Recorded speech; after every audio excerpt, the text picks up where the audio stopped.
Hello guys, আজকে জ্যান্ত শিঙি মাছ দিয়ে বানাবো শিঙি মাছের বাটি চচ্চড়ি। তো এখানে নিয়ে নিয়েছি পেঁয়াজ কুচি, ছোট ছোট করে আলু কেটে নিয়েছি, মাছ কেটে নিয়েছি, এলাচ লবঙ্গ দারুচিনি থেতো করে নিয়েছি, আদা রসুন বাটা, তেজপাতা।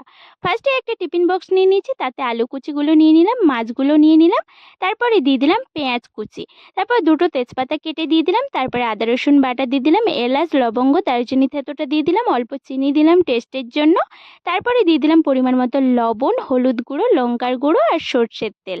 এবার সব কিছু ভালো করে মাখিয়ে নিতে হবে। ভালো করে মাখানো হয়ে গেলে এখানে আমি অল্প একটু জল অ্যাড করব, বেশি জল অ্যাড করলে কিন্তু ভালো হবে না। অল্প জল অ্যাড করে ভালোভাবে মাখিয়ে নিচ্ছি। ভালোভাবে মাখানো হয়ে গেলে তারপর টিফিন বক্সের চাপাটা লাগিয়ে দিচ্ছি। এবার গ্যাসের ওভেনটা অন করে গ্যাসে 25 মিনিটের জন্য বসিয়ে দিচ্ছি। মাঝখানে একটু নাড়াচাড়া করে দিতে হবে, নাহলে নিচে ধরে যেতে পারে। তারপর 25 মিনিট পরে নামিয়ে নিলেই রেডি শিঙি মাছের বাটি চচ্চড়ি। আমার তো দারুণ লাগে। তোমাদের রেসিপিটা কেমন লাগলো অবশ্যই জানি।